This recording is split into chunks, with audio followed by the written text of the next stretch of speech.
bringing you the latest news, game updates, insights, highlights, and everything Liberty Hockey. This is Rock the Rink, where Liberty Hockey lives.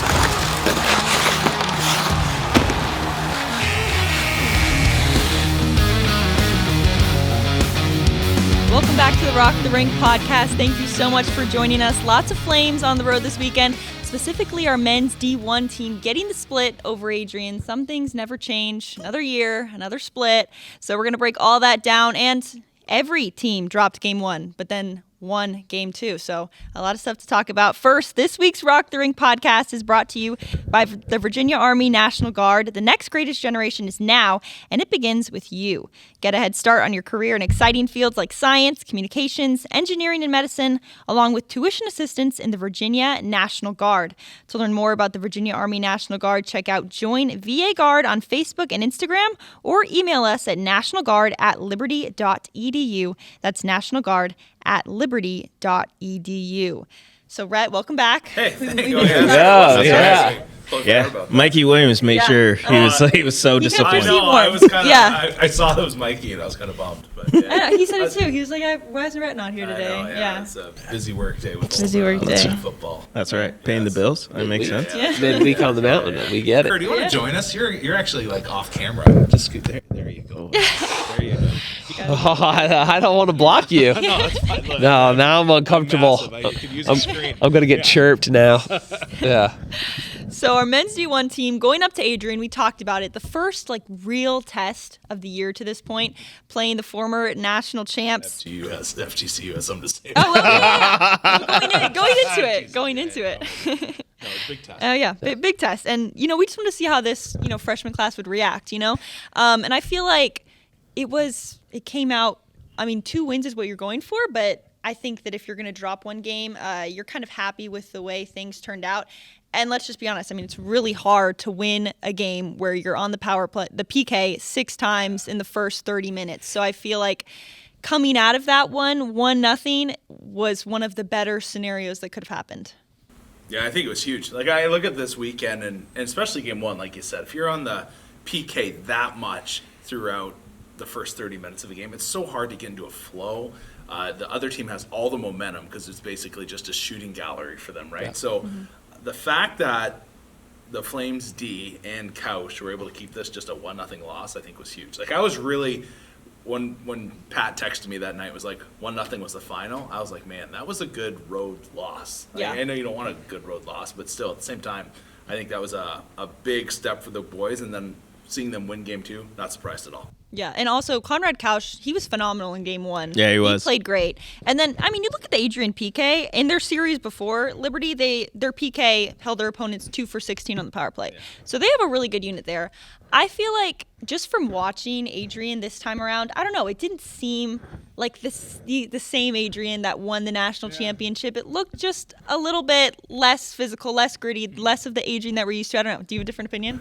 It's early. Yeah. You know what I mean? You got those championship sleepers. They just take a little while, like a bear coming out of hibernation, to wake up. So hit me again in January. Yeah. And I'll give you a better take on that. But I will say, they've historically had a good PK. Mm-hmm. And when you look at Liberty going from 1 for 10 on the power play, if you can improve that number even to 30%, 3 of 10, all of a sudden you may be looking at 2 wins as opposed to just 1 win this past weekend. Yeah, and I think that's a big part too, right? Obviously, when you change out a lot of bodies on the power play, you're trying to get into a rhythm flow too. So for Liberty, I think that was part of the adjustment too, especially with their, it's not their first true road game, but after we saw what happened at Pitt, okay, yes, it becomes the first true road game. Yeah. So so for Liberty, trying to get into a rhythm, and then obviously big power play goals to start the third period in game 2 really started getting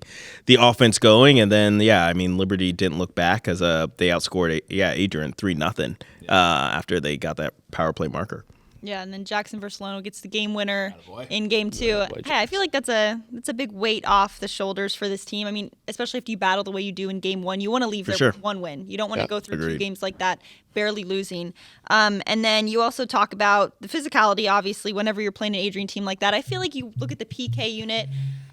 I mean, a lot of penalty minutes. Do you feel like you liked what you saw from the PK team, the PK unit out on the ice? Yeah, absolutely. I kind of view special teams as, how prepared are you? How calm are you under all the pressure of a game? And especially in a close game like that, I think it adds just some valuable, ice time for the guys that are out there to be big in big moments. And when I kind of just reflect on the whole weekend, I know that we are a really good team this year, right? You can see it in the weight room, you can see it in practices. And so my takeaway is like, now everyone's going to know we're a really good team. And then two, like, hey, we're good. How good are we? Yeah, we're really good to be able to go up and have the weekend to, be on the PK as many times as we were, to win one in overtime. I'm very, very happy with everything.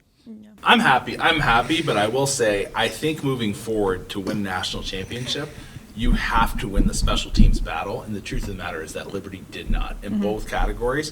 Your PK was clipping at 0.78%, or at 78% basically. So a little low for my liking when theirs is at 90, right? Like that has to be closer. And then the power play, obviously theirs is 2 of 9.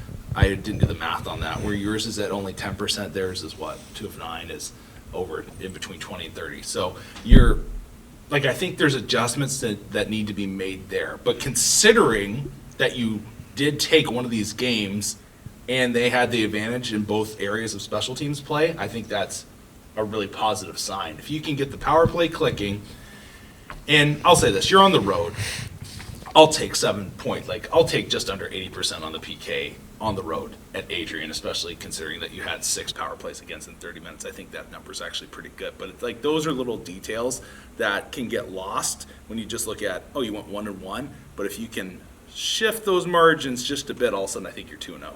Yeah. And we were down a couple bodies, a couple top 9 forward bodies there. Yeah. So all those things considered too. Yeah, maybe an okay excuse for our lack of goals on the power play. Yeah. And then also, I feel like it's just a good confidence builder for this team to have a series like that against Adrian. Sure. I feel like it was a good litmus test to kind of see where this group is at because, you dropped the game against FGCU. You're not feeling great about that, but then you go up against some top ACHA talent, but not top 10, top 5 kind of teams, and then you kind of get thrown into it visiting Adrian. It's kind of good to see where the team's at, where they stack up, and now you have Maryville coming to town this weekend. Pat, where did they finish last year? So they went into Nationals 6, and then unfortunately got upset by Purdue Northwest. Oh, yes. Okay, So, I don't know where things shaked out after that for them. But, so, I mean, they're looking to have a much better start to the year. Fortunately for them, they were off too, so they're going to be fresher as well, unlike Liberty coming from a long trip. But they're trying to rebound too after losing a very tight game at home versus Ohio. Yeah. And a big shout out to Maryville last year at Nationals. They let us borrow some soap, so appreciate the boys there. We practiced at the rink, and practice is over, and it's like, where's the soap? Like, oh shoot, I probably was responsible for buying it, but they let us borrow some. So thanks, boys. Yeah. That's great. And then it's nothing just like a soapless shower is really a shower. Right? Yeah, no, exactly. I just cleared out the aisle at CVS, and then Brett Pradeem calls. He's like, "Hey, we got some." I was like, "Okay, sweet." Now what am I supposed to do? The cashier at CVS is probably like, "What is 20 he doing?" gallons of shampoo. Yeah, well, Maryville looking to clean things up this weekend after being swept by Ohio last week. And Ohio looking pretty good so far this season. I'm telling you, I like their coach hire. I really do. He looks like the coaches swap positions, basically. I know, which is random. But I do think you bring it, like Coach Amaron was a younger guy. I think probably let them get away with more than he like, I don't know. It's hard when you're similar age, right? And I want to say more than he should have, but it's hard to be their friend at that age, but also the hard-nosed coach. Now you bring in a guy that has gray hair, and it's just like, this is what you're going to do. Like, I think that was I think that was a step in a positive direction for Ohio. Even though you lose a tremendous recruiter, you've got this really strong core of players, and now you have this, what I don't know him personally, but what looks like an old drill sergeant behind the bench of sorts. I think that's a good move for Ohio. I really do.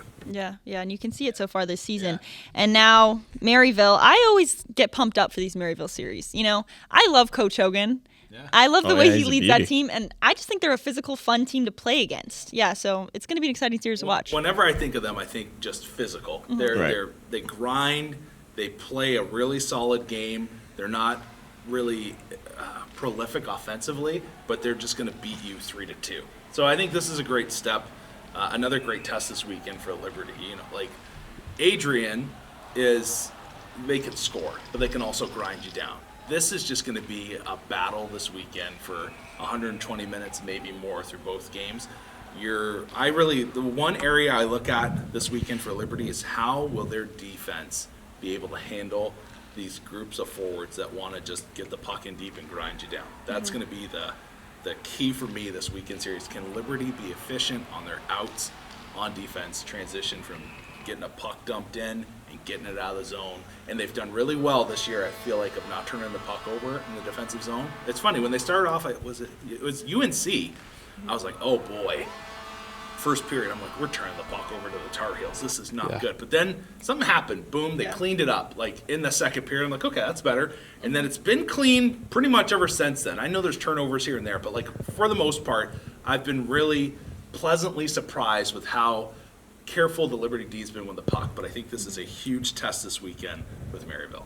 Yeah, and we talk about the splits with Adrian historically. Every time Liberty has played Maryville, they've split the series. Yeah.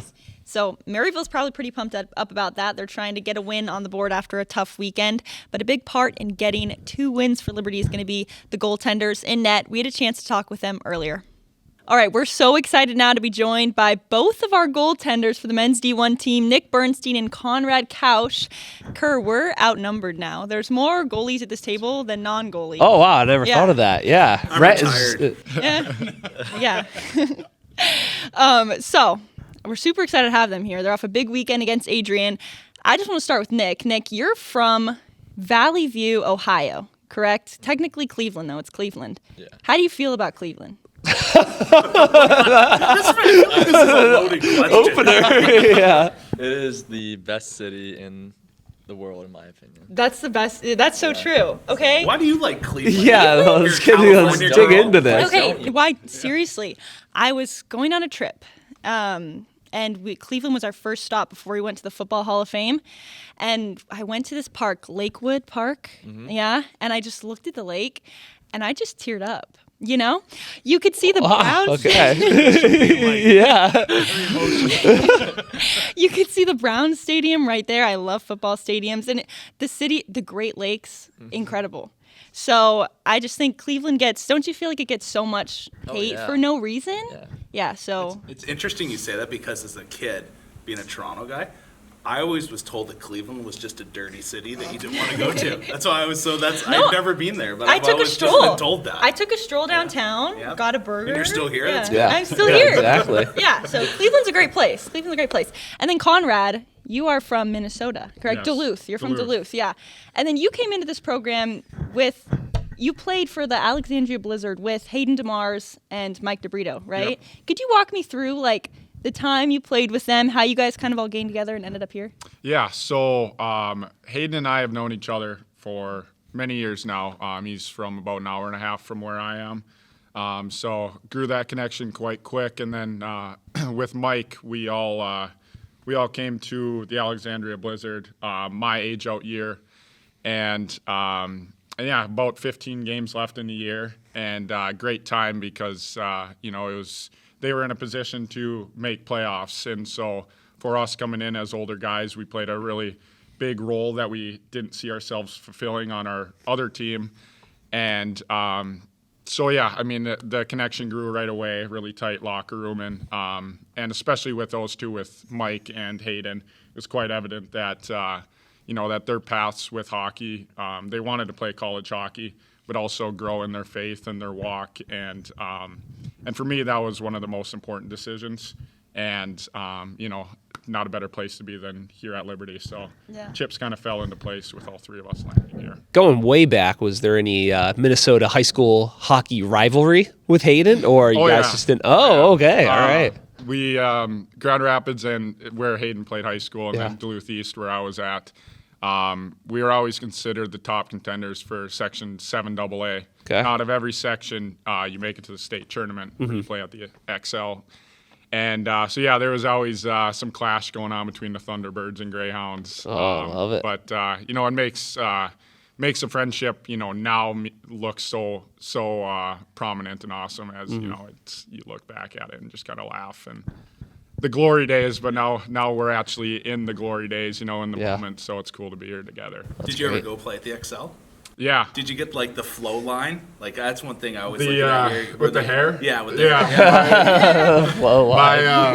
One of my best friends actually won the all hair hockey team. No way. So he it was actually called like the best salad or whatever. And so the guy that came out with that actually sent him a bunch of like hair products. That's great. I was gonna and say. Great. Yeah, Yeah, the NIL deals now. I was like This NIL is for huge. sure. Yeah, just like herbal essence. Yeah, it's a massive opportunity. Yeah.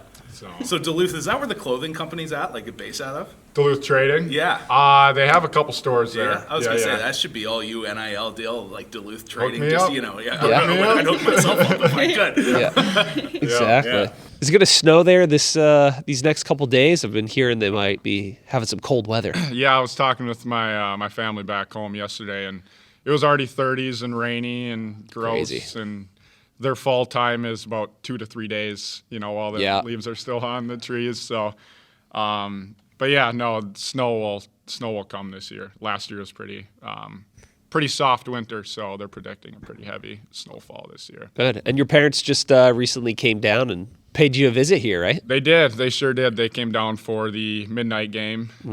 So that was awesome for them to see kind of my life here at Liberty. See the facilities, see campus, see community. Is that their first time here? It is. Cool. It is, yep. Really special experience having them here. And, obviously getting 2 wins is kind of the cherry on top. So. Yeah. Were they able to stay awake for the entire game For come the midnight? most part, my mom was drinking coffee at 10 o'clock at night, but she kind of knew that was going to be the trigger was staying up late that first night. But I mean, once you get into the rink, you don't even think of the time. It's so electric, and you got the adrenaline going. So. Everything's buzzing. Yeah, and more on Cleveland here. Yeah, talk about for a moment, if you will, Cleveland's favorite son, Stipe Miocic, and his upcoming bout against John Jones. This is UFC for those listening at home. Are you a UFC guy, Nick?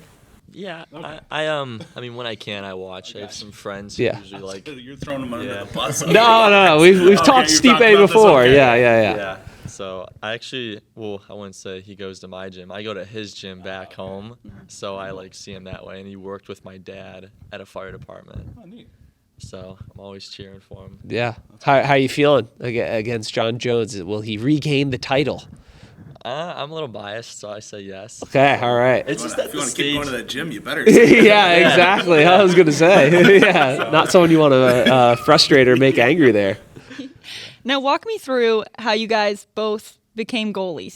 The life of goaltender is always pretty intriguing. I sit next to Red all the time, so I understand it. Walk me through how you guys ended up at that position. You can go. All right. So for me, I started playing hockey when I started skating on our backdoor ponds, 3, 4, 5 years old. And started skating with a team, pushing chairs. And, I love the fact of being able to skate and kind of the freedom. But also once it got to the age of where, goals started counting. And I wanted to play that factor of, seeing the ice from a different view. You have 25 other players that are, playing a 5-person role all game. But then that goalie is in net the whole game, and is kind of the quarterback on the ice. And I always loved that. I loved the at a young age, I loved the gear. I loved sure Bernie is the same, but we create our own, pad designs and everything. And it was just, I loved just the fact of all the game really relies on a goalie, and and Kirk and our other coaching staff preach it too. But you got to have 2 really good goalies on a team to be able to be consistent throughout the year through injuries and ups and downs. And And ever since a young age, I've just loved being in that moment of, being able to be like, all right, if I save this puck, I give our team a chance to win. If I don't, then, it's on me. So I've always loved that. I love the competitive side of it and the brotherhood that it brings, with Bernie. So How many hours have you spent on Chell, like designing pads in your youth? too many, no comment. Too many. I just started out as a player, so started playing when I was not playing, but skating when I was 3 or 4, and I just wanted to always be on the ice. I hated when the coaches were like, "Get off the ice, come on!" I'm like, Yeah. "Oh, I don't want to go." So I was like, "Oh, there's a way to stay on the ice all the time," and on top of that, you get really cool gear. So Yeah. that was my whole deal with it. You're sold. Yeah. Yeah. And walk me through your development in this program. I know the first year or so you're behind Hunter, which an insane goaltender, and I'm sure you learn a lot from being behind him, but how do you feel like you've grown the most in your time with Liberty? So, I started out with the D2 team and then got moved up because of unfortunate events with injuries with Glassford and then Hunter. So, and then I got to play with them last year, which was awesome. I'm really good friends with both those guys. Still text and talk to them all the time whenever I see them. So. Yeah, that's awesome. And this season, you guys just came off a series against Adrian. Could you walk me that first game? Pretty unreal, the amount of special teams you guys saw out there. You're on the PK, I think it was 6 times in the first 30 minutes. What was your mindset through all of that? As a goalie, how do you, you have to stay locked in the entire time. How, walk me through that. Yeah, sweet and simple, but, you give your team a chance to win, and control what you can. For me, I took a penalty in the game, so obviously I kind of broke character with that. But no, I think that being able to control what you can, and being able to give your team a chance to win, whether for that's a 2-minute span of being on the penalty kill or if it is for the whole period like it did feel like Thursday. But it speaks character when the guys on the ice, on the PK, going in shot lanes and chipping pucks out and doing all the little things that make me as a goalie want to come up with that big save because you see the other guys kind of buying in and, perfect example with, I think there was 2 seconds left in the first period on that Thursday game. Tucker Shields came diving across in the blue paint after I made a save, and that doesn't go on the score sheet, but definitely is seen by the players and the coaches and the team as that's buying in. That's really taking the initiative to buy in, and you see that starting to come together with our team. So, obviously a loss on Thursday is tough, but it's definitely a step in the right direction. So it's really good to see. Yeah. I don't know why it just made me remember we were on the power play at Adrian. And DeBrito just smoked this guy 3 times, on the same shift. I was like, I can't walk anymore. There's no way. Yeah, laying the body, super important. Yeah. Nick, I'm going to give you a chance to get some brownie points with the Liberty D, because I'll be honest, sometimes I get hard. I think in the booth, calling games, I get a little detail oriented and probably off focus. But last year, it felt like it was giveaways. Sometimes a puck pop right in front of the net. But this year, to me, the D has been simple and effective and moved it out and got out of harm's way. Do you see a difference in D zone coverage and also making the simple but right play with the group this year? Oh yeah, very compared to last year. We pretty much have the same D core, so it's a huge compliment to them. How much I wouldn't even say it was bad last year. We have in my opinion a really solid and tight D core, and it's just very cleaned up compared to last year. Especially with talking the D themselves and then Chung. It's always the main focus is our systems and just playing it simple and playing how we know how to play. And it's shown. Against Adrian, it was 1-0 and then 4-3, and basically the only time a team scores is when we do it to ourselves, in my opinion. But it's very simple. I haven't noticed any huge chances against, I guess. Now with before Kovac came back, you guys didn't really have a guy that would clear the front of the blue paint, right? What was for you as goaltenders when you get traffic in front? How did you communicate that to your D? Because Like, I don't want to. You're telling me Pomerleau's not a big body out there? Come on. Those guys aren't necessarily moving a 6'5" body to give you guys a sight line to the puck. Like, how did you deal with traffic during those initial couple weeks? And truthfully, Kovac is just one guy, so you have two other pairings out there that you don't really. You have more puck movers than you have stay at home, just clear the front of the net defenseman. Yeah, I just one thing with Kobe. What was it? Whenever the game I played, it was we were on the penalty kill, and I just kind of looked at him. I was like, just like old times. Like, It's so good to have you back. Yeah, he was like, let's go, Burn Dog. Like, let's do what we do. So that's great. Well done.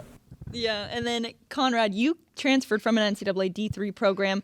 Walk me through what it's been like adjusting to life at Liberty. You've already been used to the college life, and you're on your own when you're in junior hockey, but what's it been like getting used to things here?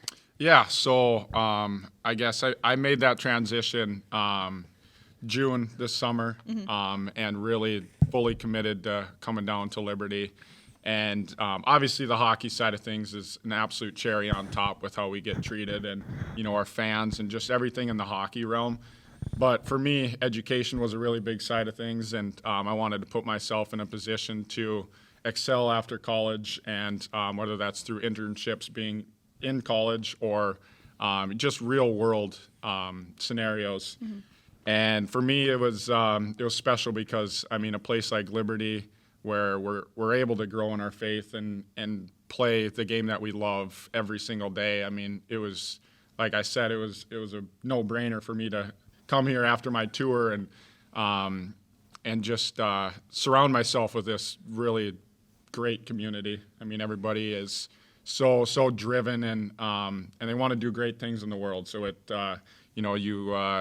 you tend to snatch on with people that you surround yourself with, and I like to think that the group of guys that we surround ourselves with every day at the rink and with classes and everything, I like to think it's going in the right direction. Yeah. So yeah. Nick, you're a D3 guy too, though. Yeah. Like, what's that? Like, I think there's a stigma for guys that want to go NCAA, right? Like, there is. And then when they come down to the ACHA D1 level, if they go to a higher end program, like, what's the difference? Like, yeah, tell us, what's the difference in the play level? And then I think at Liberty you probably get treated better, truthfully, than you do at the D3. But can you kind of walk us through that, where a lot of fans at home wouldn't see that side of the game? Yeah. So I transferred from D3, and I was fully committed to going back, and then I ended up talking to one of my buddies on the D2 team, and I made the change in 3 days to come here. But it was night and day as far as life on campus and with players and everything, just how people are here compared to elsewhere. And I was a little hesitant to come here because I was going through juniors for 3 years, and the whole thing is go NCAA, and it's it never even crossed my mind ACHA. Right. So when I came here, I was worried, and it just was the complete difference, completely different than what I was imagining. But Yeah, and to add on to that, going to a D3 school, usually they're going to be a lot smaller than, Liberty. And so for me initially, I wanted to go to a school, that was smaller, and for me it was in Minnesota, and so the stars kind of aligned with that. But thankfully, Christ brought in this situation to come to Liberty, and and it's unbelievable walking to campus every day. And now it's kind of gotten to the point where you're starting to recognize faces and people are recognizing you. So it's fun to kind of build connections outside of just the hockey realm and the world that hockey brings, and be able to meet your classmates. And, when you're sitting in class with 400 students, it's kind of hard to name people, but, the conversations go a long ways, and so meaningful, and definitely stands out. All right, I got an off-topic line of questioning for you real quick. Favorite goalie growing up? Dominic Hasek. Really? Yeah. Okay, because I was wondering if it was a Turco or a Broder, because you play the puck very well. Where did that come from? I guess I always liked watching Pecorine play the puck. Yeah.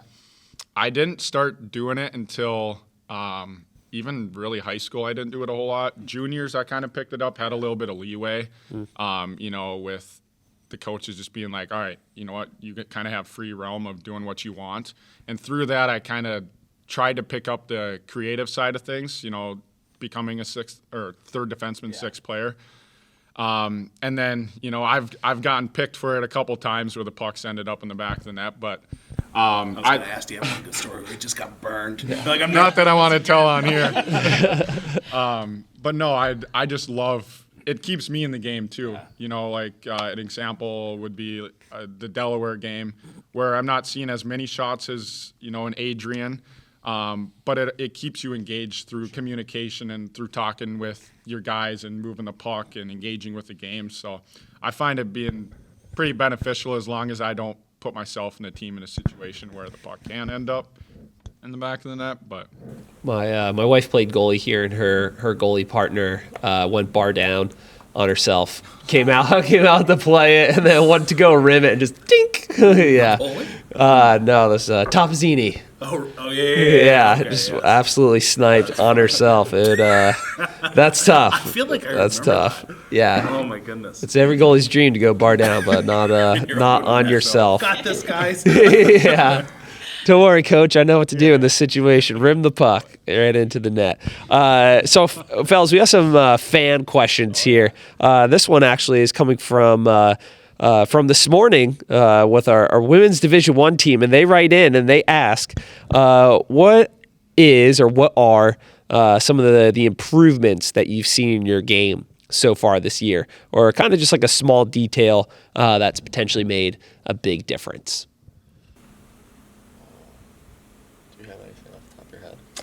I was going to say, can you understand Bert's accent? Is that? Yeah, that's a tough one, right? Better with understanding Bert. Okay, all right. Yeah, that's something. That absolutely is. A little interpretation. Crazy Frenchman. Yeah. I guess I could say more of my, like, mental part is, like, a huge thing. Yeah. Just, like, how you react after you get scored on, or little things like when we take a penalty, instead of reacting and be like, oh, that was, like, an awful call. It's just like, okay, whatever. Like, let's just kill it, or do what we do, and kind of just have like a good like body posture. So when you get scored, and you're not like, I try not to like, you know, crap or whatever. Just kind of like get back up and like smile or whatever, and just like be positive, because it does make a huge difference, just like how you react to plays and everything. So. Yeah, for sure. I like that, the mental side. Good. How about you, Konrad? What are you thinking? Well, besides understanding Bert a little more, I'd say for me, and I'm sure Bernie can say the same, having Hunter come in for the first 2.5, 3 weeks it was a really special experience, because obviously he brings incredible accolades in what he's done here.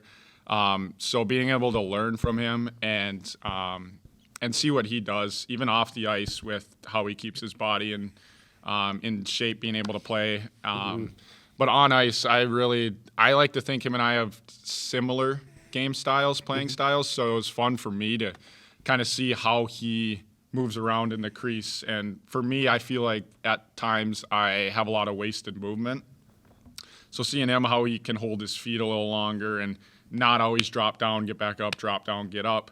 You know, it's more of holding your feet and keeping your posture upright. And so being able to kind of learn the little things that he did, which obviously led to incredible success here for him, was one of the biggest things that I've taken away, was just being able to really learn from him. And, you know, it's a pretty big idol for here and for Bernie and I, and obviously really big shoes to fill. Awesome. No, good answers.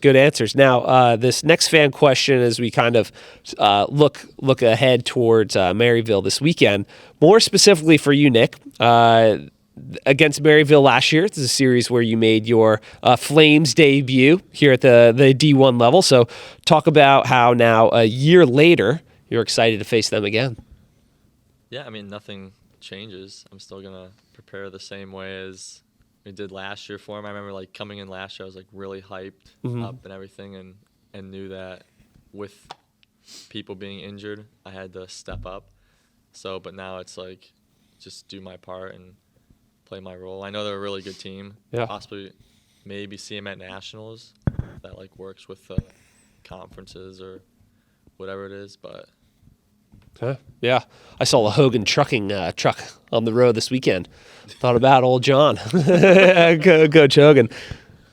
Is he related to that or no? I'm pretty sure. Really? Yeah, we'll have to ask Coach Andy that. I know they're good buddies, but I thought so. That's so funny. The random facts. Yeah, hey, when you spend a lot of time with Kirk Andy, you learn a lot of things, right? Ask about it. On the bench interview this weekend, forget about the game. Just got to know. It's more important ones. Is that all from the fans, Kerr? Yeah, that's all they wanted to really all write they in know? about. Yeah, I told them goalies were coming on, and the questions really Important dropped. things. Well, guys, Yeah. so excited. So great to have you with us. We're really excited to see what you guys do the remainder of the season. So thanks for the time. Yeah. Thank you. Thank you guys for having us. Well, great having those two here with us. Rhett, I mean, you said earlier you're a retired goaltender. Yeah. I think we've seen, I've seen this season the most older goaltenders than I've seen in the ACHA. Do you think if you were called up right now, if all the goaltenders, and it's I'd be done. Maryville this weekend. I'd go into hiding. No, you have to. Do you think you could do it? If I think I could remember how to strap on the pads. Okay. Yeah, I don't know how If you much just more play I the can do. angles right. Yeah, that's true. Don't drop down. Yeah, just Just out be a big target. frame. You know, it's funny. That reminds me. My boys play soccer around here, and once the goalie, and like the week before, he got absolutely torched for 5 goals, and I was like, Wilder. I'm like, hockey goaltending and soccer goaltending, very different. Very different. He's Yeah. like, oh. Like, he's used to playing road hockey at home where you stay, like, you know, he's kind of like in his crease. I'm like, I'm telling you this, if they come and they have the ball and they have a defender on them so they can't like cut to the middle, you just charge out and get big. And so that was like his mission. Yeah, and yeah. then he cast a shutty. And I was like, maybe I could do that. Just if the Liberty D played well, I would just get this massive frame out there and let the puck hit me. Yeah. It translates, yeah. Well, we're super excited for this weekend. Country night and then Hometown Heroes night. I know Country night. Very excited for that one, Yeah. right? Extra? Oh, yeah. you know what? Sponsored by Kubota of Lynchburg. That's right. That's There we right. go. You know, I could. I do have kind of a Western style hat I could spot there, Pat. You got a cowboy I hat? do not have Oh, a cowboy okay. hat. Do I look like I have a cowboy hat? What's the Western tie? What's that called? Oh, the bolo cinch? tie. Yeah, there we go. Yeah, I think Yeah. someone said they had cowboy hats in the bookstore or something like that. Yeah, Oh. with the Liberty logo. Oh, that's what you Or get Kirk. Let's go. Yeah. That's right. Get the P card. Yeah. That's right. We gotta get the authentic. man. We gotta get the authentic Yeah. country gear going. All right, so that's this Friday, and also this weekend, men's D2 back in action That's right. after I don't know. They had a week off, then they had a road trip, and then they had another week off this past week. Yeah. So we're gonna get some They had a consistent cancellation, games. right, this Yeah, past Yeah, they did. cancellation. Yeah. No, rescheduling. Oh. Yeah. Yeah. Heard that one before. I feel like that happened to be so much in my coaching time. Yeah, it did actually. Oh my You God, had a drove lot me of nuts. rescheduling or cancel, or you had guys that are like, "Well, you come to us, but we're not coming to you," and you're like, Yeah. "Well, that's not happening." So, you I remember know. there's one weekend where it was literally like I've been talking to them up until the weekend, and then we get to the Friday night. It's like 9:15 and they haven't showed up yet. And finally, I get a response back like, "Oh yeah, we're not gonna be able to make it. We're sorry." I'm just like I was hot. Remember, I wrote the league on that. I called the commissioner on that one. I Yeah. was just like, this has to. And it was a big game too. It wasn't like we're playing some lower end school. And I was like, I want forfeits. Like this is not gonna fly. Yeah, for sure. It has to be forfeit. Yeah. Yeah. Like, Yeah. there's no other drove way, me nuts. right? Or even like if the team misses with the reffing situation, right? Like, it's got to be forfeit. Yeah. Or if they find someone and you end up pumping them, then I was like, no, it's got to be we pumped them 8-0. That's the score. Yeah. There you go. Well, men's D2 back in action against Kentucky this weekend. First meeting ever for these two, correct, Pat? I'm pretty sure. Yeah? Like I can't remember the last time we played the Wildcats. So if we did, it's a long time. It's pre-me. It's Like I'll say that. You know what? It's forever funny. ago. We were scheduled the one year I played Division II Okay. to play Kentucky the last weekend of the year, but they canceled on us. Oh, so still first meeting. Yes. All right. Yeah. Hey, again, pre-me. Yeah. Yeah, that's right. I ran into a guy at a conference who played for Kentucky, and apparently they also do a midnight game. They do. Yeah. They do. Packed it Niagara out. does one as well Yeah. now, and I think another team does a midnight game. So yeah. Like that. This guy said Yeah. for Kentucky, they don't allow fans in until warm-ups are over. Oh, So really? they warm up. There's nobody in the stands. The opposing team's like, "What's going on?" And then they cut the ice, teams go off, and then everyone floods the rink. That's it. That's yeah. cool. kind of really hype. Yeah, that'd be hard to do. They're 'cause we they're have midnight so games, many I people. believe, after our weekend series versus them. Yeah. Oh, no Victory way. is the highest form of flattery, right? So, Yeah, exactly. Yeah, well, Kentucky coming off a 3-game losing streak. They lost their past 2 to Miami. Ohio finished 5 in the regional rankings last season. I wonder where Miami, Ohio is in relation to Cleveland. Oh, that's all right. gotta bring Bernie back on here. Lots of Ohio talk. Yeah. I'm gonna look it up. Look right it up. now. Yeah. You know, I'm sure you'll like this. Wow. I might be more connected to this team than we thought. Yeah. Well, I was going to say, Kurt, because you brought up the midnight game that they have. They seem like a team that's a very good media team. Because, like, there are some teams where they're not necessarily known for, like, being the national champion, but I just know who they are. Yeah. Because their media team is so good. Like, I feel like UNC is that way.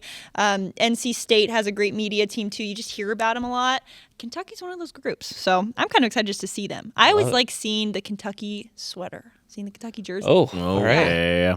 I like watching Kentucky basketball. I like football. It's just a very classic school, so I'm just excited to see the blue in here. All right, Miami is actually just north of Dayton.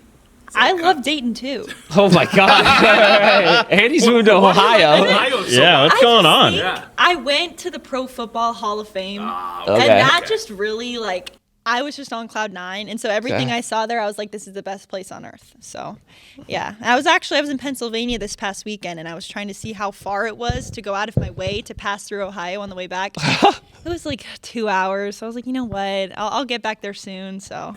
Yeah, we love Ohio. I don't know what it is. Ohio, I remember one time we were in that 1 year D3, we got the call to go to nationals that year. It was in Grand Rapids. And we were driving back, and for some reason I didn't feel like Columbus should have been as far away as it was. Yeah. And I felt like it was like I was looking for this like oasis. Yeah. Like I was trying to get to Columbus because we left at like 8 p.m. that night. It was an all-nighter going back. Oh my goodness. But I did find my Tim's there. Oh, there you go. Yeah. That's what's important. Oh, don't talk to me. Yeah. Didn't bring you any. Yeah. Yeah, thanks. Didn't bring any. $10. I love their chili. Oh, really? I have Yeah, not you- had Tim's. you haven't had the No. chili? Yeah, I saw it though too when we were gone in Banff, and I was like, they've upgraded that food menu a lot. Have they? Like, yeah, it looks like they've got some good. Up in Tim's, you're saying? Yeah, Oh, the okay. Tim's Yeah, menu, yeah. and the chili did look good. Yeah. I was like impressed. I was Yeah. like, oh, this Yeah. looks like Wow. look like they know how to do it. Right. Yeah. Yeah. No, it I have was. 2 staples at Tim's. Like, Okay. other than coffee, like, it was funny. When I went back home last year for the first time in 5 years, I just told my wife, I'm like, honey, I don't want anything from Canada. I don't want any souvenirs. I don't want anything. I just want the freedom to go get Tim's every day or twice a day Oh, if I wow. want to. And Yeah. She's like, that's fine because it only costs like $1.50 American Yeah. for a cup. Right. Like, who gives a rip, right? And then if I'm going to get food, the Italian sandwich is money there. And then the chocolate croissant is also. Oh. Wow. Yes. Did yeah. they heat it up for you or no? Sometimes they will. Okay. It's either or. Okay, but it's gotcha. good either way. Oh, Okay. so good. Have you tried the pizza flatbread? No. Oh. See, I don't. Yeah, I don't. See? Yeah. I'm not. Yeah, that's new. Is Like it? I didn't Okay, know. yeah. I didn't know they had that either. Yeah. I did not try it. Oh, I was going to say pizza connoisseur. I'm No, surprised. we went to other pizza places Yeah. in Banff. So. Okay. You know, one thing I feel always guilty about. I should apologize to Pat on air. Yeah. Is that okay. one year we went to Delaware for nationals, and there was this place called Pat's Pizza, Yep. and Oh. Pat wanted to go. You And let 'em somehow know? Never we took didn't go. him. We never We never got had to a make chance. it. I don't know how. That was I feel back, like that but was that on was me, and I no, feel no. bad That was about it. back in the days though. We didn't have our own vehicles. Did we not? No, we took a whose vehicle did we take up? I feel like we took up someone's car to give to them, I feel like. you're and then right, they yeah. got it after nationals. Oh, wow. And then we had to ride the bus the whole time. Wow. So wherever the bus went, that's where we. Times have changed. Yeah. That's right. They were. They Yeah. have. Yeah. Everybody get in a If we car ever go out back here. to Delaware, I'm taking Pat's Pizza. That's right. I got a picture by it. Dude, So- no, that's right. We could do a live podcast from Pat's Pizza. There we go, Ooh, yeah. They're not ready. Hopefully, hopefully COVID didn't take them out. Small businesses. You never know.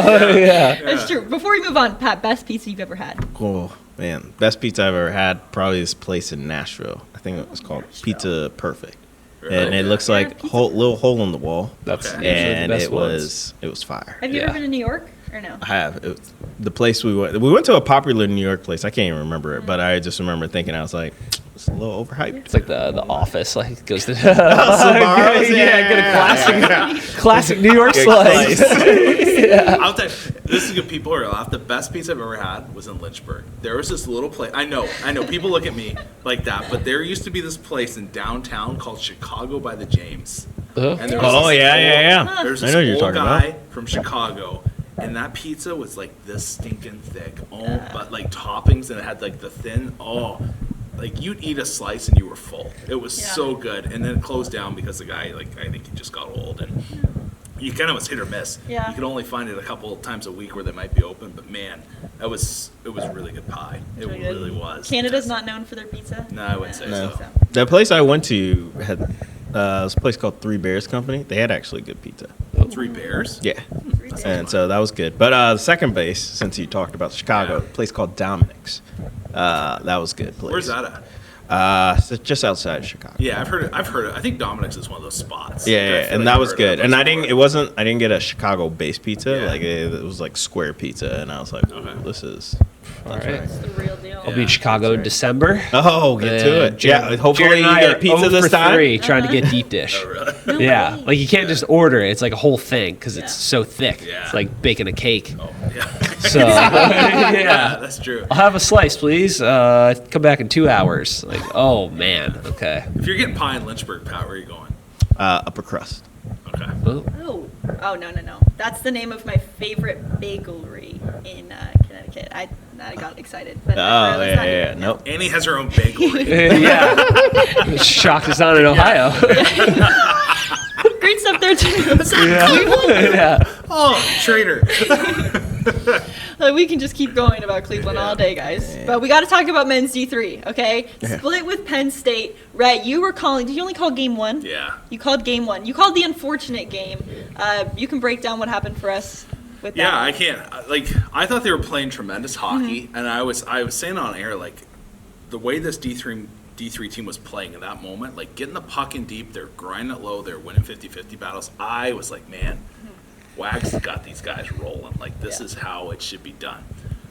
They had a 5-on-3 opportunity in the second, didn't score. They had a 5-on-3 opportunity in the third, didn't score. And I said, we had a couple of fresh faces on the broadcast, and I said it on air. I said, if Liberty, it was 3-2, if Liberty doesn't score on this 5-on-3, they're going to lose. And the kid looked at me like, oh, Yeah. Yeah. But I actually, because remember cutting the game up, Yeah. and you talked about momentum can be like a snowball effect. Yes. Right? Oh. And it just became an avalanche, unfortunately, Yeah. for Liberty, because, like, when you, and how you were talking, yeah, and it's true, like, when you kill off such key moments in the game, right? Like, and then your defense just slowly builds, it eventually leads to good offense. And it's not like Penn State, Harrisburg is not known for having some good game breakers, They're and solid. like that's what ended up happening, right? Like eventually, I felt bad for Liberty because I was like, I can't believe we dropped this game, and like I think they felt that way too. Like they knew they had the sweep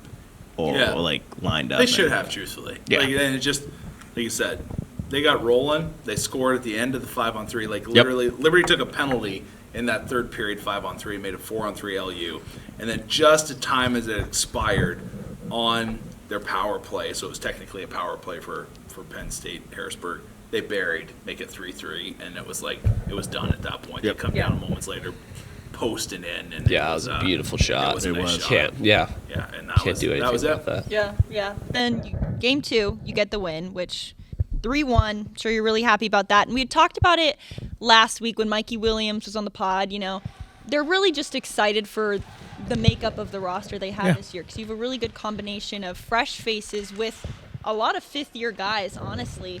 I guess I defer back to you, Rhett, from that first game when you saw them doing the things right, just getting the details right. What did you like about just the personnel, the roster makeup you saw out there? What sticks out to you about this team? It's funny. I feel like D3, and it's hard to get size at the D3 level, but I feel like they have some size. Like, you can tell they have some bodies that have been there in the program for a while that have actually, like, done their due diligence in the weight room. Yeah. That's what the big takeaway. Because, like, I always feel like I'm killing his name, but it's Abate, right? Yeah. Yeah, Okay, yeah. He's laying the body. Fogarty looks bigger than he did when he was a freshman. Like, all these guys look like they've come in as 18, 19-year-olds, and now we're 22, 23-year-old men. Yeah. And that's such a big difference for this group. And, Mikey Williams has always been a gym guy, I feel like, and he's, throwing the body around. Very strong. Yeah. I love to see what he brings to the table. And so, it's really, I can't say it enough, it's so difficult at the D3 level to get everybody on the same page to buy in, but I give Coach Wagner a lot of credit. It really did look like when they were successful in that second period and started the third, they were all on the same page. Like, everybody was making smart plays with the puck. They were passing well. They weren't taking silly chances with it. They were getting it in deep, and they were hitting and winning the puck battles along the boards. And if you can do that at the D3 level, I'd say get a little bit more traffic. That would be my one thing, just get a little bit more traffic. You're gonna win. You're gonna win a lot of hockey games. Like you are. I think this team's set up really well. It's just a matter of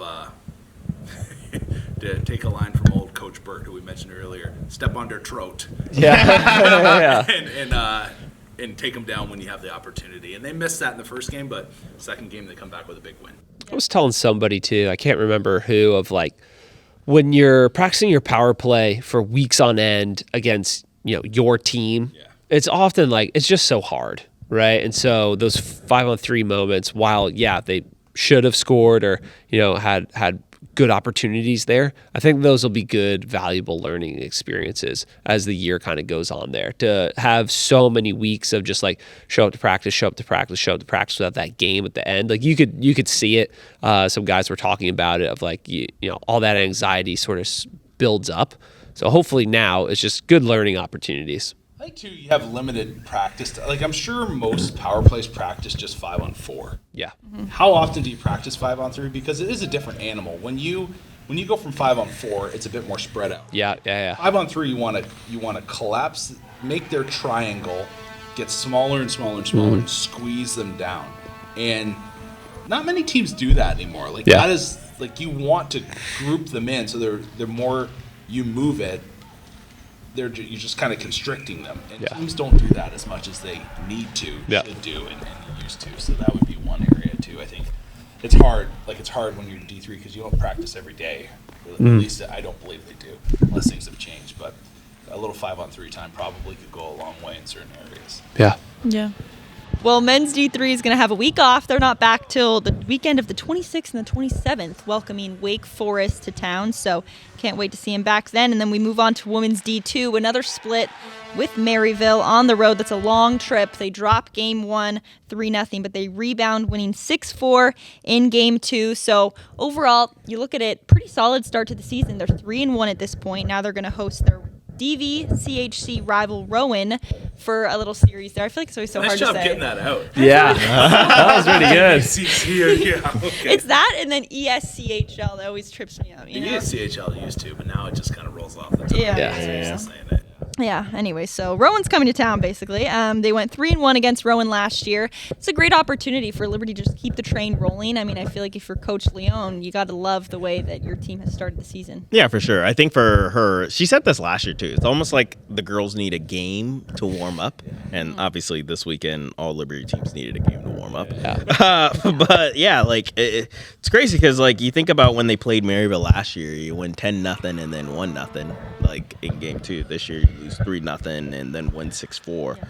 Like, I mean, I think going now into the Rowan series, like, you don't want that slow rev up. You want to be able to take care of business because, like, Rowan consistently is usually ranked in the region. So, like, this is one of those games and series that I think they know, like, hey, we need to win. We need to try to put a couple goal differential in both games if we're able to, because this will help us out in the rankings. And we've talked about the D2 controversy for the ladies, unfortunately, getting to national. So, like, trying to do as much as you can early. Yeah, and it's kind of similar to last year, Rowan. They lost 3-1 and they won 10-1 . Kind of similar to what happened last weekend. Just flip the so crazy, right? They were going to score. Yeah. Right? It's going to go out today. I mean, is that really like what happens, Rhett, sometimes? Like, just one day or like nothing's clicking? I think sometimes you just run into that goaltend. Like they get hot one game, and then the next game everything's And going. Bacon's in there. Right? You just can't figure it out. Yeah, or you don't have an answer for them one night, and then the next night, like, how did we not figure this out the day before? You've seen it with so many teams. Like last year, great example, ASU, right? Liberty D1 women. Yeah. Right? They played that team multiple times. They've lit them up multiple times, and for some reason at nationals, that girl did everything. Yeah. Right? Like, I mean, obviously she got a standing 70 saves. Yeah, she got a standing ovation from both parents when she came out of the locker room, right? Yeah. And that's just how it is, right? The goalie gets hot at the right time, and they're Bus dying. lips are a real thing too. Yeah, that's They true really too. are. Mm-hmm. Like, It's a just far kinda- trip. Yeah. It's a very it far is. trip. Yeah. Yeah. And that's something, speaking to some of the ladies, obviously you want to sweep the weekend, but having that long trip, first road trip, brought the team together, right? Yeah. So hopefully game 2, they all kind of felt like, all right, let's do it. It's go time. And, got the result. And even with Coach Forth, he was saying there was some extra bodies on Maryville that they weren't really expecting, so to speak. They had some good players, right? And There you that go. kind of changed the tide. Maybe some drop downs. Yeah, you never know, right? Yeah. Pat made a good point too. If they swapped goalies, I don't know if they did from game 1 to game 2. but Oh, I'm that not can sure, always- that yeah. can play a difference. Like, Yeah. I love this story, but like when we were playing Ole Miss at D3, we played this kid this one night, and he shut us out like 2-0, right? And I was like, this kid is unreal. Like, I'm like, man, guys, like the next game, I'm like, we gotta get traffic. Like, I'm harping on him, and they come out and they play this kid 00. His last name is Bacon, and we fried this kid. we hammered him, and after the game, I go to the coach and I'm like, hey, why didn't you play the kid from last night? He's like, his dad's a huge booster. Yeah. Oh, no way. I'm like, okay. man. He's like, he gives us half of our budget. And I'm like, all right, makes sense. You gotta do what you gotta do. That goes sometimes. It is. Yeah. Like, you just got to take a chance and be like, maybe. Yeah.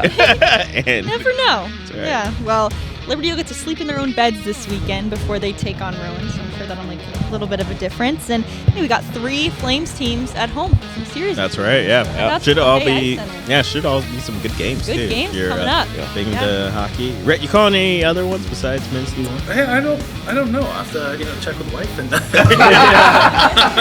I have to look at the weekend schedule. Just like, how much Christmas do you want? yeah, no. No, guys, I'm calling a D2 game. Are you? Oh, really? Are you really? Guys, we're getting on the call. Play-by-play or color? I'm doing color for the first game, play-by-play for Oh, the second. wow. Let's go, Andy. That's Guys, great. And then I'm going to be on women's D1 the next weekend. So, Wow. Oh, Yeah. I can't wait. It's funny. I was planning on being on with you that weekend, but my wife's out of town with some older kids, so I Hey. gotta be a dad. Yeah, you got Hey, a lot of kids. same next weekend. Well, yeah, I'll be there for the D1 games, but like the D2 ones, I was gonna hope to jump on, but not gonna happen. Not gonna happen. Yeah. That's okay. Hey, I've learned a lot from you over the years. Okay, that's Yeah. good. That's good. Uh-huh. So we're gonna try our best. You'll Yeah. You'll do. A lot to look forward to this weekend. We can't wait. Thank you guys so much for watching the Rock the Rink podcast. We'll see you next time.